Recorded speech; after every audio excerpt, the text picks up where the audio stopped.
Assalamualaikum warahmatullahi wabarakatuh. Wa bi israhli sadri wa yassir li amri wahlul 'uqdatam min lisani yafqahu qouli. Baiklah, perkenalkan nama saya Wahyudi Mamuntu, NIM 202240229, Program Studi Manajemen Pendidikan Islam, kelas MPI 5B. Baiklah, pada kesempatan kali ini saya akan membuat tugas video pada mata kuliah Administrasi Perkantoran dengan dosen pengampu Ibu Gina Nurvina dari CMPD. Pada kesempatan kali ini saya akan menjelaskan terkait materi tentang komunikasi perkantoran. Komunikasi dan perkantoran. Ya, sebelum saya membahas terkait tentang komunikasi perkantoran, saya akan menjelaskan apa sih itu tentang komunikasi dan apa itu perkantoran. Nah, komunikasi adalah suatu proses pengiriman pesan atau simbol yang mengandung arti dari seseorang komunikator kepada komunikan dengan tujuan tertentu. Nah, pembahasan selanjutnya itu tentang perkantoran. Perkantoran ialah suatu sistem kerjasama yang secara sadar dimaksudkan untuk mencapai suatu tujuan. Nah, jadi orang bisa mengambil arti terkait tentang apa sih itu pengertian tentang komunikasi perkantoran. Nah, saya akan menjelaskan tentang komunikasi perkantoran atau office communication ialah proses komunikasi yang terjadi dalam satu kantor dan bertujuan untuk meningkatkan kinerja kantor tersebut. Dengan berkomunikasi, maka akan mengantarkan terbentuknya kesatuan sistem dari bagian-bagian yang saling bergantung serta terciptanya pola hubungan tata kerja.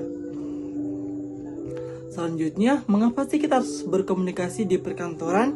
Yang pertama itu yaitu kesenangan belaka. Yang kedua, menunjukkan keterkaitan dengan orang lain. Yang ketiga, membangun dan memelihara hubungan. Yang keempat, memperteguh hubungan. Nah, selanjutnya, apa sih tentang aktivitas komunikasi perkantoran?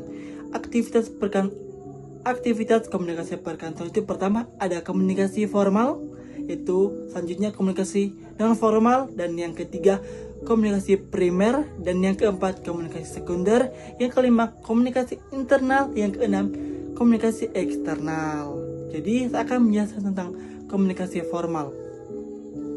Komunikasi formal adalah proses penyampaian pesan dengan memanfaatkan saluran-saluran formal yang tersedia di dalam organisasi perkantoran. Jadi seperti itu ya tentang komunikasi perkantoran. Orang bisa mengambil media-media atau pesan dalam memanfaatkan saluran-saluran yang ada di perkantoran tersebut.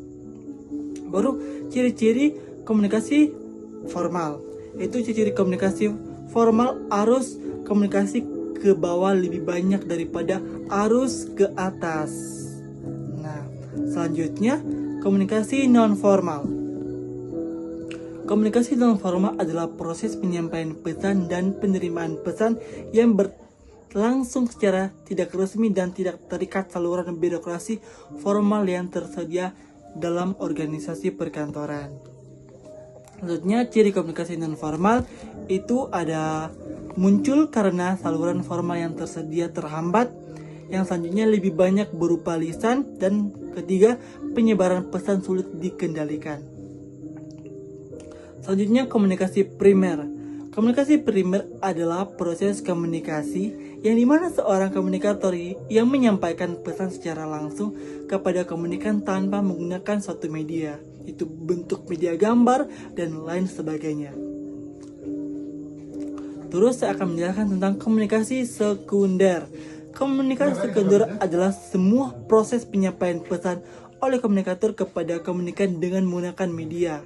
Jadi perbedaannya sangat bisa diketahui ya tentang komunikasi primer dan juga komunikasi sekunder. Selanjutnya, komunikasi internal.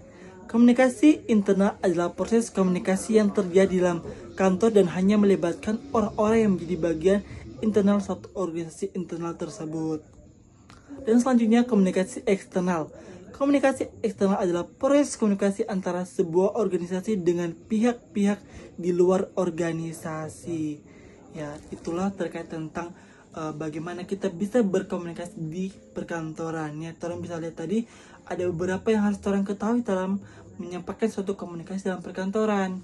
Nah, itu baik itu ada komunikasi formal dan non formal, komunikasi sekunder dan primer, dan selanjutnya komunikasi internal dan juga komunikasi eksternal. Jadi seperti itu teman-teman. Baiklah, itulah penyampaian saya terkait tentang materi komunikasi perkantoran. Mungkin daripada pembahasan yang saya sampaikan tadi bisa diambilkan manfaatnya dan juga ilmunya. Ya, mohon maaf juga ada salah kata dari saya. Sekian dari saya. Wabillahi taufiq wal hidayah. Nun wal qalami wa may yasturun.